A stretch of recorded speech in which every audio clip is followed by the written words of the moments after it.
ಅಭಿನವ್ಗೆ 1000 ರೂಪಾಯಿ ಮತ್ತು ಲಿಫ್ಟ್ ಕೊಟ್ಟು ಹೀಗಂದ. ಹೋಗು, ಬೇಗ ಹೋಗಿ ಮಾರ್ಕೆಟ್ ಇಂದ ಸಾಮಾನ್ ತಗೋಬಾ. ಮತ್ ಕೇಳು, ಅದೇ ಅನನ್ಯ ಮೇಡಮ್ ನ ಆಫೀಸ್ ಫ್ರೆಂಡ್ ಚಿರಾಗ್ ಇನ್ನೂ ಬರ್ತಾ ಇದ್ದಾರೆ. ಅದೇ ಅವರೇ, ಯಾರ ಜೊತೆ ರಾತ್ರಿ ಲೇಟ್ ಆಗಿ ಬರ್ತಾರೆ ಅವರೇ. ನೀನೋಳ್ ಗಂಡ ಅಲ್ವಾ? ಇಷ್ಟ ಕೆಲ್ಸ ಮಾಡ್ಲೇಬೇಕು. ಏನ್ ನೋಡ್ತಾ ಇದೀಯಾ? ಹೋಗಿಲಿಂದ. ಕೆಲಸದವನ ಮಾತು ಕೇಳಿ ಅಭಿನವ್ಗೆ ಕೋಪ ಬಂತು. ಅದೇ ಸಮಯಕ್ಕೆ ಅವನಿಗೆ ಫೋನ್ ಬಂತು. ಸ್ಕ್ರೀನ್ ನಲ್ಲಿ ಆ ನಂಬರ್ ನೋಡಿ ಅವನು ಶಾಕ್ ಆದ, ಏಕೆಂದ್ರೆ ಅದು Dubai number. Abhinav phone receive ಮಾಡ್ಲಿಲ್ಲ. ಮತ್ತೆ ಬೇಗ ಬೇಗ ಬ್ಯಾಗ್ ತಗೊಂಡು ತನ್ನ ಸೈಕಲ್ ನಲ್ಲಿ ಮಾರ್ಕೆಟ್ಗೆ ತರಕಾರಿ ತರಲು ಹೋದ.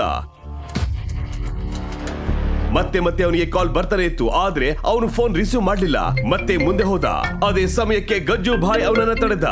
ಗಜ್ಜು ಭಾಯ್ ಅಲ್ಲಿನ ಲೋಕಲ್ ಗುಂಡ. ಗಜ್ಜು ಭಾಯ್ಗೆ ಅವನು ಪಾಪದವನಂತೆ ಕಾಣಿಸಿದ. ಅದಕ್ಕೆ ಅವನನ್ನ ರೇಗ್ಸೋಕೆ ಶುರು ಮಾಡಿ